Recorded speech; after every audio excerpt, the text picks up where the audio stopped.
Are you sabotaging your YouTube channel without even realizing it?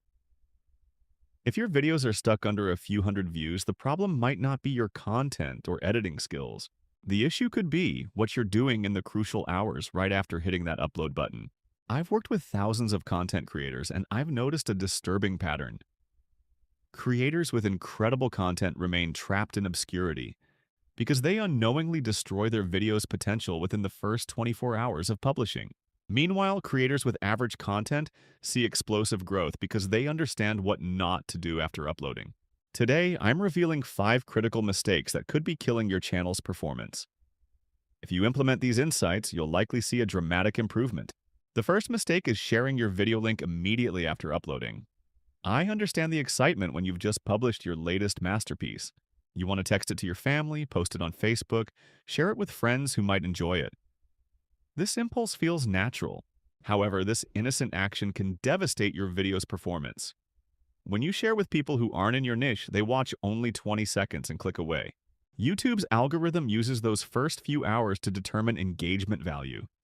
If initial viewers abandon quickly, the platform assumes your content lacks value. Instead of sharing immediately, wait 24 to 48 hours. Let YouTube identify your organic audience first. The second mistake involves watching your own video immediately after uploading. Just like sharing with disinterested viewers, this can hurt metrics. You probably won't watch your entire video, and this incomplete viewing session gets recorded as poor retention data. The time to review your video is before uploading, not after. Use the pre-upload phase to catch any mistakes. Mistake number 3 is purchasing views, likes, or subscribers. Companies claim they provide real engagement, but the truth is different. These services typically pay individuals to watch random videos they have zero interest in, purely to inflate numbers. This violates YouTube's terms of service and can result in complete channel termination. It confuses the algorithm and damages your organic reach. The fourth mistake breaks my heart. Creators delete their videos after just a day or two when they don't meet expectations.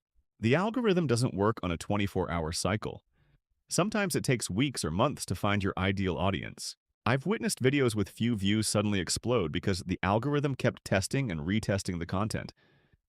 Every video is a valuable asset. The fifth mistake is obsessively moderating every comment manually.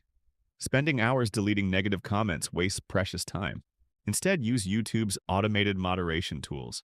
Add keywords you want filtered out, such as phrases like waste of time, fake, scam, or unsubscribed. Also enable the option blocking links and comments, preventing people from redirecting your audience to competing channels. This automation eliminates hours of manual policing. These 5 mistakes might seem minor, but they can make the difference between a channel that struggles and one that achieves massive growth. Focus on letting the algorithm work naturally. Give it clean data. Your success on YouTube depends not just on what you create, but on what you do after creation. Master these principles, and you'll give your content the best possible chance to grow.